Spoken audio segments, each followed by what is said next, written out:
It's Fact or Fiction with your host, Lucy.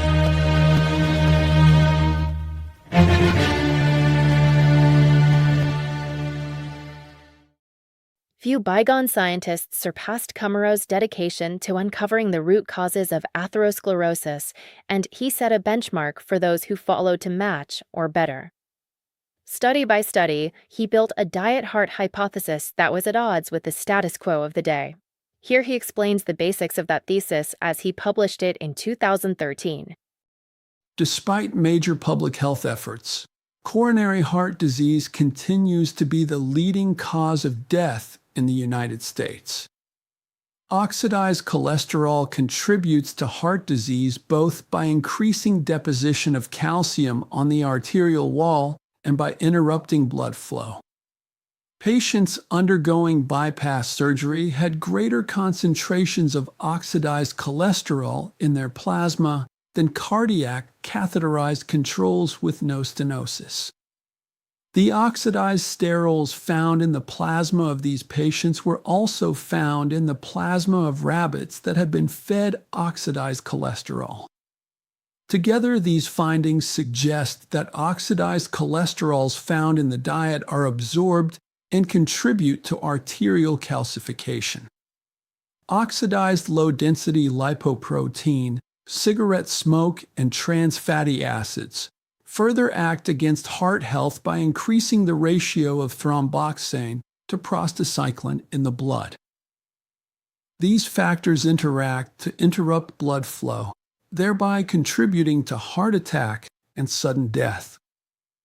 Levels of oxidized cholesterol and oxidized LDL increase primarily as a result of three diet or lifestyle factors.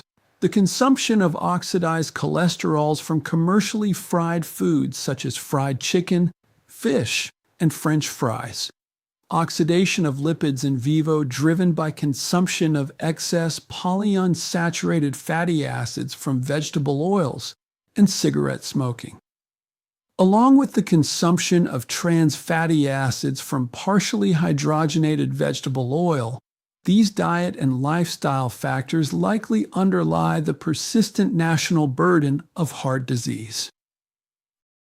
He had an intimate knowledge of the effects of food, pharmaceuticals, and the environment on vascular health, and he translated this into his own dietary and lifestyle regime. He adapted his diet to align with his core findings that a balanced and middle-of-the-road nutritionally sound diet promoted heart health. In his 2014 book titled Cholesterol is Not the Culprit, A Guide to Preventing Heart Disease, he talked about his diet and lifestyle. I believe my diet is based on correct principles. It provides the vitamins, minerals, and trace minerals for the liver to synthesize all the components for a healthy body. It contains sufficient amounts of protein to keep the body in a positive nitrogen balance. It also contains a balance of omega-6 and omega-3 fats. We all need to limit consumption of foods cooked in overheated and overused oils.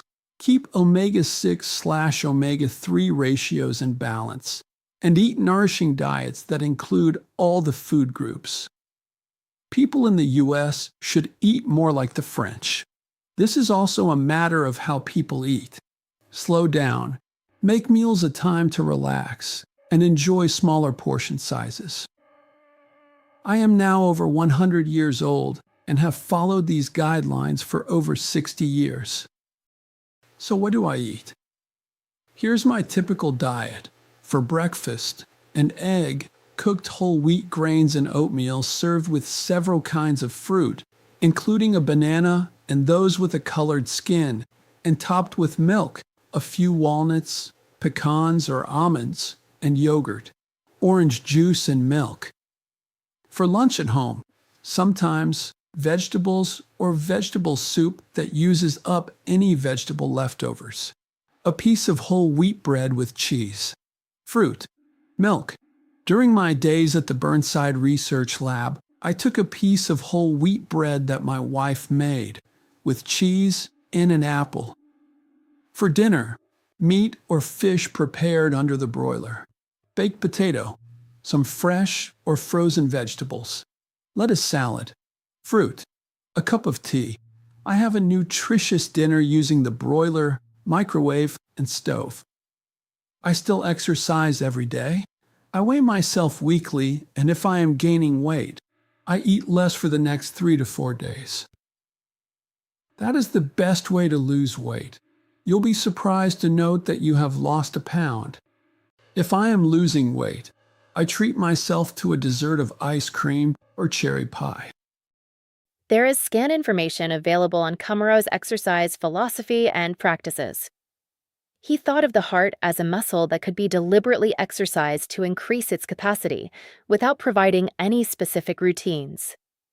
Similarly, there is scant information available about his medical history other than that he had a bypass operation in 2004 at 89 years of age. We don't know, and we can't know, if Kummerow's atherosclerosis was normal for his age or pathological. Nor do we know if he lived to 102 because of good luck, good genetics, or good management, although it's unlikely he would have become a centenarian without critical surgical intervention. Consequently, we can't speculate based on limited information, but what we can do is track his hypothesis into the future to see if it stands the test of time when measured against current science. He lived and died by his diet-heart hypothesis. Was it enough, or was it incomplete or even incorrect? Could he have done more or done anything differently? In the next video, we will look more closely at his diet-heart hypothesis to see how it stacks up.